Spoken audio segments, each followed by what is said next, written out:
Esselamu Aleyküm ve Rahmetullah.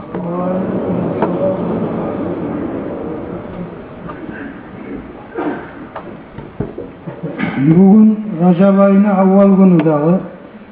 Geçen Cuma'da aytılgan edi. Allah barakalı etsin bu şiili ayımızı. Onu hürmetin saklayanlardan etsin Allah-u Teala.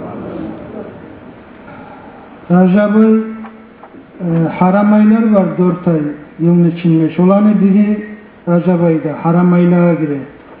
Haram aylarda aytılganı başta dav etmek haram olgan şu 4 ayın içinde. Şundan tabi aytılgan artta o hükmü taysa da dav etmek haramlığı taysa da özünün hürmeti şu 4 ayını kalgan. O sayalı bu aylarda etken savab işe artık savab olur. Orada tutmak hakta şulay hadis var. Zayıf hadis özü Bayhaqi rivayet etip fil cenneti nahrun yuqalu lehu Rajab aşaddu bayazan minel labani ve ahla minel asali man sama yevmen min Rajab sakahu Allahu Teala min zalikan nahri. Cennette ozem vardır. Ozuğa Rajab'dır aytılagan. Ozu o sütten aktır, baldan tatlıdır. Kim Rajab ayda bir gün oruca tutsa Allah-u Teala şu ozenden şoğar içirecektir. Şöyle hadis var.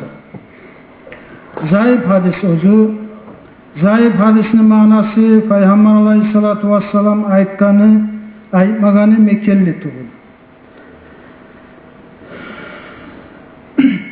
Hadisler üçge bölünür. Sahih toktaşan hadiste bola, zayıf hadiste bola, mavzu hadiste bola. Toktaşan hadis o anlaşılar. Peygamber Aleyhisselam aytkanı mekelli. Zayıf hadiste hali anlattım sizge. Aytkan mısa da yaray, aytmagan mısa da yaray. Mavzu hadiste bayta Peygamber aytmaganı mekelli. Dağı birevler Peygamber'in atından buhtan söylep Peygamber aytkan net çıkargan yalgan hadiske mavzu hadiste bayta. Bu zayıf hadis bulan Peygamber aytkan mısa da kim bile aytmagan mısa da degen hadis bulan savab işlerde amal etmeye yarata alimler. Mesela şu oruca tutmak savab iş. Şu sayalı şu zayıf hadis bulan amal etmeye yarata. Borç degen edemisa, haram degen edemisa hukmuga yaramay zayıf hadis. Şulay etse savab bola, etmese de günah olmayan zatlarda amal etmeye yarata. Bir yağı, bir dağı yani o haram aylaga girgen son oğar toktaşkan hadis var. Şu 4'te haram aylarda oruca tutmakka artık savab bolağına olay toktaşkan hadis de var. O seyalı Rajab ayda oruca tutkan adam dağı Allah'ın razılığını alığın adam. Hali gülüne uzak zaman, işsiz zaman hıyla adamlar bola, 3 ay oruca tutup adaklangan.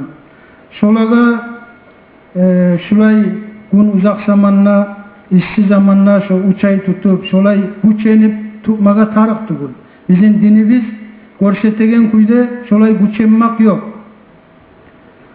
La takallufa fil İslam ney Peygamber Aleyhissalatu vesselam. İslam dinine güçeni yok dey. وَمَا أَنَا مِنَ الْمُتَكَلِّفِينَ نَبَّرْ Kur'an'na. Dağı güçene gellerden tugulmen men nep. Şolay gelegen Peygamber'in hakkında ayet de var. Şu sayalı güçenmege tarık tugul. Ramazan ayıga biraz güç saklamaga tarık.